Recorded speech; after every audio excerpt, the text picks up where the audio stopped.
இவர் நம்மாழ்வாருங்கக்கூடிய பேரில் இருக்கிறார். அவர் பேசுகிறார், செத்தது வயிற்றில் சிறியது பிறந்தால் எத்தை தின்று எங்கே கிடக்கும் அப்படின்னு பேசுகிறார்.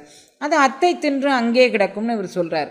அப்போ அது அப்படி மாதிரி ஒரு பேச்சு, அது அந்த காஸ்மிக் எனர்ஜியோடு தான் இருக்குது. அது வளர்ந்துக்கிட்டு இருக்குது, ஆனால் வளர்ச்சி இருக்குது. அப்படி தான் அறிவு விளக்கம் பெறலைன்னு நம்ம நினைக்கிறோம்.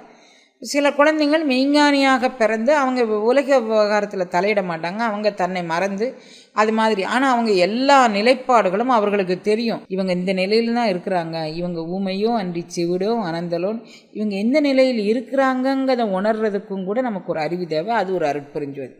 அப்போது 4 அருட்பெருஞ்சோதியில் தேகங்கிறது இந்திரியங்கிறதுங்க நினைக்கிறது ஒரு அருட்பெருஞ்சோதி.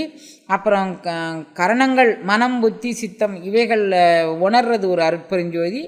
அப்புறம் நமக்கு உயிர் இருந்தால் தான் இதையெல்லாம் உணர முடியும்.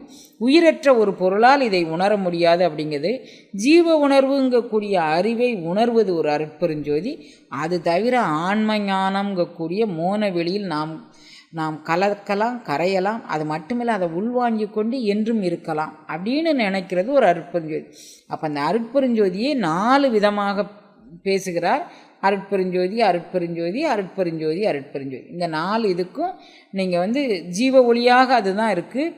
கரணங்கள் இந்திரியங்களை பற்றி அறியும் ஒளியாக அதுதான் இருக்குது. உலக அறிவு அறியும் ஒளியாக அதுதான் இருக்குது.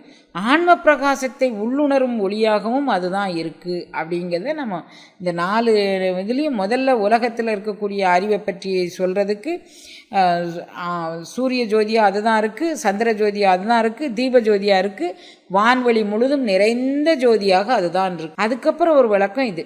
அப்போ நாம் அந்த ஜோதியை உள்வாங்க முயற்சி பண்ணால் நாமும் அதுமயமாக எல்லாம் அகண்டமாக நம்ம இருக்கலாம்.